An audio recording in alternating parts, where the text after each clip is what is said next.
আক্ৰমণৰ মূল মাষ্টাৰমাইণ্ড নিহত। পাকিস্তানে দখল কৰা কাশ্মীৰত পুলৱামা আক্ৰমণৰ মূল মাষ্টাৰমাইণ্ড হামজা বুৰহান গুলীবদ্ধ হৈ নিহত হয়।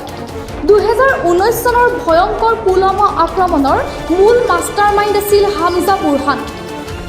অচিনাক্ত বন্দুকধাৰীৰ গুলীত পাকিস্তানে দখল কৰা কাশ্মীৰত নিহত হয়।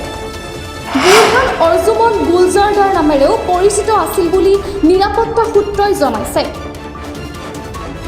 সূত্ৰ অনুসৰি এই ঘটনা কাশ্মীৰ উপত্যকাত চলি থকা লক্ষ্যভিত্তিক নিৰ্মূল অভিযানৰ ধাৰাবাহিকতাৰ অংশ।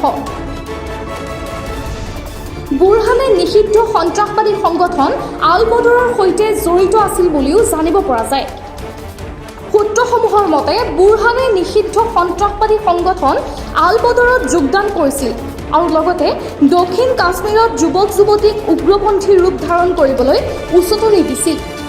2019 চনৰ পুলৱামা আক্ৰমণত CRPFৰ 40 জন জোৱান শ্বহীদ হৈছিল। এই ঘটনাই ভাৰতজুৰি তীব্ৰ ক্ষোভৰ সৃষ্টি কৰিছিল।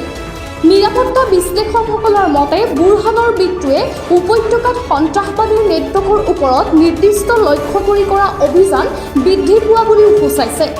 উল্লেখযোগ্য যে পুলৱামা আক্ৰমণৰ দায়িত্ব জৈশ-ই-মুহাম্মদই লোৱা বুলি তেতিয়া দাবী কৰিছিল, যাৰ ফলত ভাৰত-পাকিস্তানৰ মাজত তীব্ৰ উত্তেজনাৰ সৃষ্টি হৈছিল।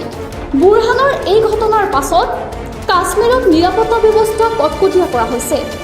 এই ঘটনাই অঞ্চলটোত সন্ত্ৰাসবাদ বিৰোধ কাৰ্যকলাপ আৰু লক্ষ্যভিত্তিক অভিযানৰ ধাৰা আগবঢ়াই নিয়াৰ সম্ভাৱনা বৃদ্ধি কৰিছে বুলি নিৰাপত্তা সূত্ৰই জনাইছে।